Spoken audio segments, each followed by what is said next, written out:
Hello friends, it's me Ramzi. Welcome back our channel. എൻ്റെ കൂടെ ഉണ്ട് my dear sister Shana Shiri.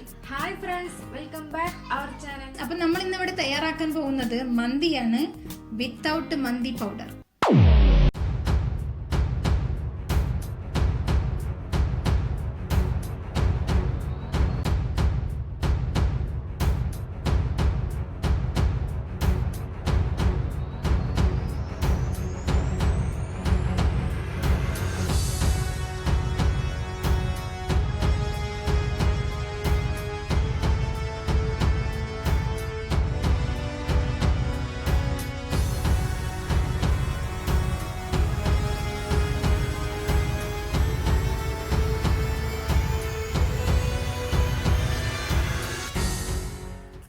Hello friends, അപ്പം നമ്മൾ ഇന്നിവിടെ തയ്യാറാക്കാൻ പോകുന്നത് മന്തിയാണ് വിത്തൗട്ട് മന്തി പൗഡർ.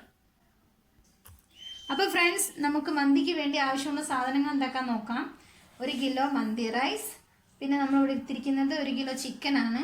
ഇത് ചെറിയ ചെറിയ പീസാക്കിയിട്ടാണ് ഞങ്ങൾ എടുത്തിരിക്കുന്നത്. ഇവിടെ ആർക്കും വലിയ പീസ് ഇഷ്ടമല്ല. നിങ്ങൾക്ക് വേണമെങ്കിൽ വലിയ പീസാക്കിയിട്ട് കൊടുക്കാം, ചെറിയ പീസാക്കിയിട്ട് കൊടുക്കാം.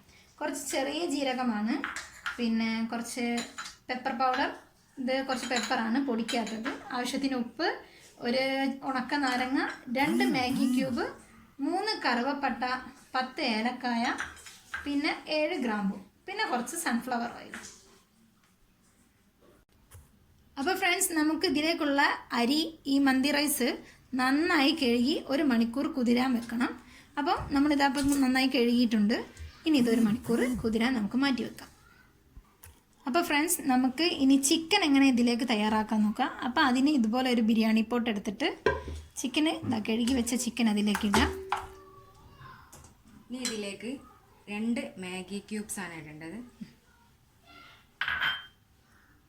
കുറച്ച് കുരുമുളക് പൊടി,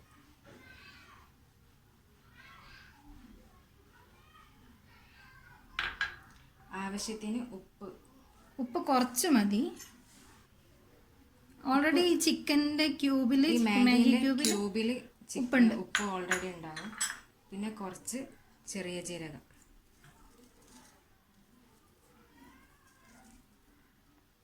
ഇനി ഇത് നന്നായി മിക്സ് ചെയ്യുക. അപ്പം ഈ ഫ്രണ്ട്സ്, നമ്മളിത് നന്നായിട്ട് കുഴച്ചിട്ടുണ്ട്. മാഗി ക്യൂബും ജീരകവും ഒക്കെ ഇട്ട് പെപ്പറൊക്കെ ഇട്ട് നന്നായി കുഴച്ചിട്ടുണ്ട്. ഇനി ഇതിലേക്ക് ഓറഞ്ച് റെഡ് കുറച്ച് വെള്ളത്തിൽ കലക്കിയത് ഒഴിക്കാം. നന്നായിട്ട് കുഴച്ച് വെക്കാം. കുറച്ച് സൺഫ്ലവർ ഓയിൽ ഒഴിക്കാം.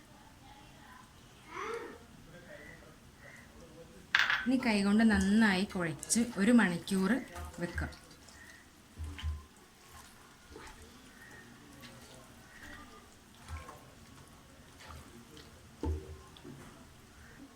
അപ്പോൾ ഫ്രണ്ട്സ്, ഇത് നമ്മൾ ചിക്കന് പെപ്പറും സൺഫ്ലവർ ഓയിലും ഉപ്പ് നമ്മൾ നേരത്തെ ഇട്ടതാണല്ലോ, അപ്പം അതും കുറച്ച് കളറും കൂട്ടി നന്നായിട്ട് കുഴച്ച് വെച്ചതാണ്. ഇതും അതുപോലെ തന്നെ നമ്മൾ റൈസ് വെച്ചതുപോലെ 1 മണിക്കൂർ മാറ്റി വെക്കാം. അപ്പം നമുക്കിത് മാറ്റി വെക്കാം. അപ്പോൾ ഫ്രണ്ട്സ്, ചിക്കനും റൈസും റെഡി ആയി വരുമ്പോഴത്തേന് നമുക്ക് ഇതിലേക്കുള്ള സൈഡ് ഡിഷ് തയ്യാറാക്കാം. സൈഡ് ഡിഷായിട്ട് നമ്മൾ മയോനൈസും ഡക്കൂസും ആണ് തയ്യാറാക്കുന്നത്. ഡക്കൂസ് തയ്യാറാക്കാൻ നല്ല പഴുത്ത 4 തക്കാളി എടുക്കുക, 3 പച്ചമുളക് ഇത് എരി കൂടുതൽ വേണ്ടിയൊരു ഇതിൽ കൂടുതൽ എടുക്കാം, 1 കഷ്ണം ഉള്ളി. ഇത് മാത്രമേ ഉള്ളൂ ഡക്കൂസിന്. പിന്നെ മയോനൈസിന് അറിയാലോ, ഇതിലിപ്പോൾ ഞാൻ എടുത്തിരിക്കുന്നത് 1 മുട്ടയും 1 മുട്ടയുടെ വെള്ളയാണ്, പിന്നെ 1 കപ്പ് സൺഫ്ലവർ ഓയിൽ, പിന്നെ നമ്മളെ വിനാഗർ, പിന്നെ 1 അല്ലി വെളുത്തുള്ളി. ഇത് പിന്നെ നമ്മൾ ആവശ്യത്തിനുള്ള ഉപ്പ്. ഇത് തയ്യാറാക്കാൻ നോക്കാം നമുക്ക്. അപ്പോൾ ഫ്രണ്ട്സ്, നമുക്ക് വേഗം ഇതിലേക്ക് നോക്കാം. ഫ്രണ്ട്സ്, അപ്പോൾ നമുക്ക് ഡക്കൂസ് തയ്യാറാക്കാൻ തക്കാളി ഇത് കണ്ടോ, ഇതുപോലെ കുരു കളഞ്ഞ് ഒഴിവാക്കിയിരിക്കണം. അപ്പോൾ ആ കുരു കളഞ്ഞത് ഒഴിവാക്കണ്ട, കളയണ്ട, നമുക്ക് വേറെ കറിയിലേക്കൊക്കെ യൂസ് ചെയ്യാം, ഫ്രിഡ്ജിൽ വെച്ചാൽ മതി. അപ്പോൾ നമ്മുടെ ഈ തക്കാളി നമ്മൾ ഒരു ജാറിലേക്ക് ഇടാം. പിന്നെ നമ്മൾ ആ ഉള്ളി ചെറുതായി അരിഞ്ഞതും പച്ചമുളകും കൂടി ഇട്ടിട്ട് മിക്സിയിലിട്ട് നന്നായിട്ട് നടിച്ചെടുക്കുക, ജ്യൂസ് പരിവാക്കി എടുക്കുക. അതിനുശേഷം കുറച്ച് വിനാഗിരി നമ്മൾ ആവശ്യത്തിന്, നമ്മൾ പുളിപ്പ് നോക്കിയിട്ട് ആവശ്യത്തിന് വിനാഗിരിയും കൂട്ടിയിട്ട് നമുക്കൊരു സൈഡ് ഡിഷായിട്ട് ഇത് ഉപയോഗിക്കാം. അപ്പം നമുക്കിതൊന്ന് മിക്സിയിൽ വെച്ച് നന്നായിട്ട് ജ്യൂസാക്കി എടുക്കാം. അപ്പോൾ ഫ്രണ്ട്സ്, നമ്മുടെ ഡക്കൂസ് ഇവിടെ റെഡി ആയി കഴിഞ്ഞിട്ടുണ്ട്. നമുക്കതൊരു ബൗളിലേക്ക് ഒഴിക്കാം.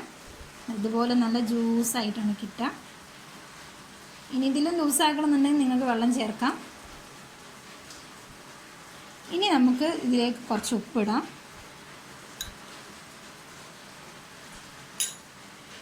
കുറച്ച് വിനാഗിരി കുറച്ച് മതി. ചിലർക്ക് വിനാഗിരിൻ്റെ ടേസ്റ്റ് ഇഷ്ടപ്പെടില്ല.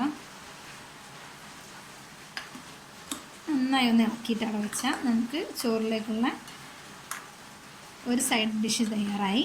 ഇനി നമുക്ക് മയോണൈസ് ഉണ്ടാക്കാൻ നോക്കാം. ഇത് നമുക്ക് മാറ്റി വെക്കാം. ഇത് ഫ്രിഡ്ജിലേക്ക് വെച്ചാൽ കുറച്ചുകൂടി ടേസ്റ്റ് ആവും. തണുത്തത് തിന്നാനാണ് കൂടുതൽ ടേസ്റ്റ്. അപ്പോൾ നമുക്ക് തണുത്തത് ഇതൊന്ന് ഫ്രിഡ്ജിലേക്ക് വെക്കാം.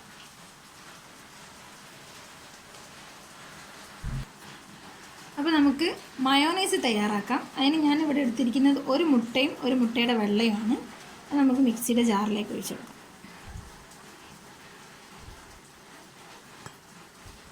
ആദ്യം മുട്ട നന്നായിട്ടൊന്ന് ബീറ്റ് ചെയ്തെടുക്കണം മിക്സിയിൽ.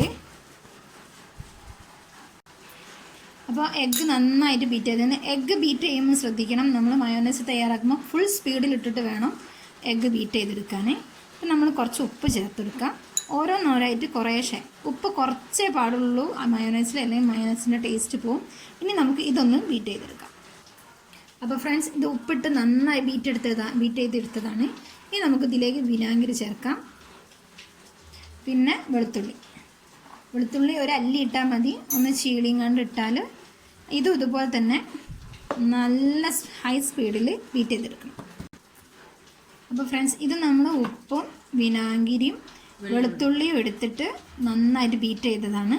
ഇനിയാണ് നമ്മൾ ശ്രദ്ധിക്കേണ്ടത്. ഇനി നമ്മൾ സൺഫ്ലവർ ഓയിൽ ഒഴിക്കുമ്പോൾ അല്പമായിട്ട് കുറച്ചായിട്ട് വേണം ഒഴിച്ചെടുത്ത് ബീറ്റ് ചെയ്തെടുക്കാൻ. ഒന്നായിട്ട് ഒഴിക്കരുത്.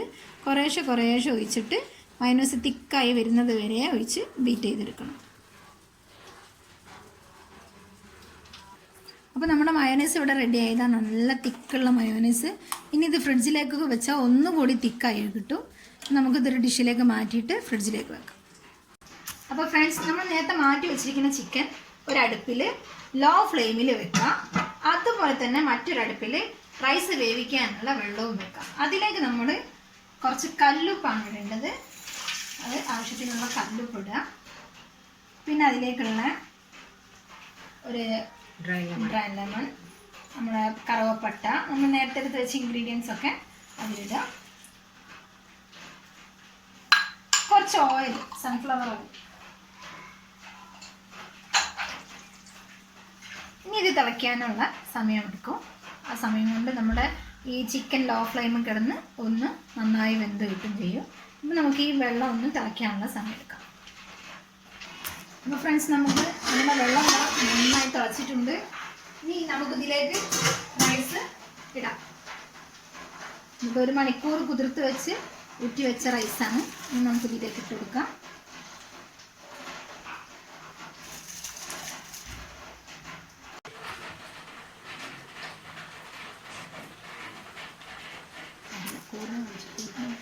ഹലോ,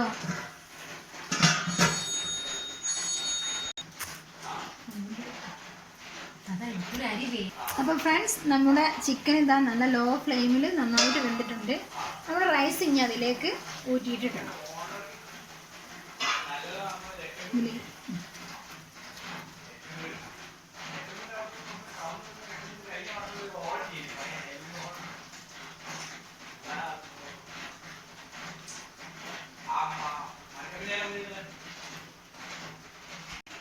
അപ്പോൾ നമ്മൾ ഈ റൈസ് ഈ പാത്രത്തിലേക്ക് ഫുള്ളായിട്ട് ഇട്ട് കഴിഞ്ഞു. ഇനി നമുക്ക് ഇതിൻ്റെ മുകളിൽ കുറച്ച് കളറ് വെക്കാം. Orange red colour വെച്ചെടുക്കാം.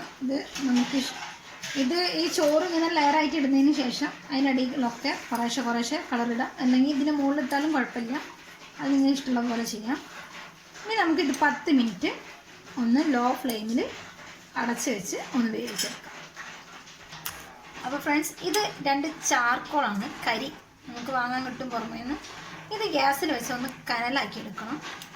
എന്നിട്ട് ഇതുപോലൊരു സ്റ്റീലിൻ്റെ ബൗൾ എടുക്കണം. ഇത് നമ്മുടെ ചോറിലേക്ക് ഇറക്കി വെച്ചിട്ട് ഈ ചാർക്കോൾ ഈ സ്റ്റീലിൻ്റെ ബൗളിലിടണം. അപ്പോൾ നമ്മുടെ ചാർക്കോൾ നല്ല കനലായിട്ടുണ്ട്. നമ്മൾ ഫ്ലെയിം ഓഫ് ചെയ്തിട്ട് ഈ ചാർക്കോൾ മെല്ലെ എടുത്ത് സ്റ്റീലിൻ്റെ ബൗളിലേക്ക് ഇട്ട് കൊടുക്കാം. അപ്പോൾ ചാർക്കോൾ കനലായിട്ടുണ്ട്. ഇനി നമുക്ക് ഫ്ലെയിം ഓഫ് ചെയ്തിട്ട് ചാർക്കോൾ മെല്ലെ എടുത്തിട്ട് നമ്മുടെ സ്റ്റീലിൻ്റെ പാത്രത്തിലേക്ക് വെക്കാം. പിന്നെ ഇനി ആ സ്റ്റീലിൻ്റെ പാത്രം നമ്മുടെ ചോറിൻ്റെ പാത്രത്തിലേക്ക് അമർത്തി താഴ്ത്തി വെക്കാം. അതിലേക്ക് നിങ്ങൾ കുറച്ചെണ്ണക്ക ഓയിൽ ഒഴിച്ച് കൊടുക്കാം. അപ്പം തന്നെ മൂടി വെക്കണം.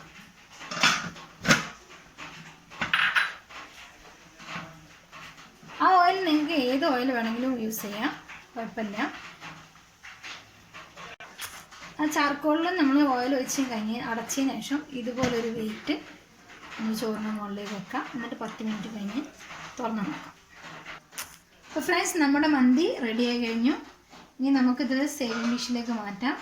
അപ്പോൾ നമ്മുടെ ചാർക്കോളൊക്കെ ഒന്ന് എടുത്ത് മാറ്റാം. നല്ല ചൂടാണ്. അപ്പോൾ അതൊന്ന് എടുത്ത്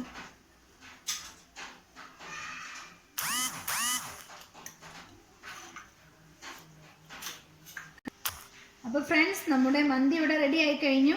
അപ്പോൾ നിങ്ങളെല്ലാവരും വീട്ടിൽ ട്രൈ ചെയ്ത് നോക്കുക. വീഡിയോ ഇഷ്ടപ്പെട്ടെങ്കിൽ ലൈക്ക് ചെയ്യുക. നിങ്ങൾ ആദ്യമായിട്ടാണ് ഞങ്ങളുടെ ചാനൽ കാണുന്നതെങ്കിൽ സബ്സ്ക്രൈബ് ചെയ്യുക. കൂടെ ബെല്ലൈക്കണം അമർത്തിയാൽ ഇനി ഇടുന്ന വീഡിയോസ് എല്ലാം നിങ്ങൾക്കൊരു നോട്ടിഫിക്കേഷനായി കിട്ടുന്നതാണ്. അപ്പം ഇനിയൊരു ഐറ്റമായി വരുന്നത് വരെ ബൈ.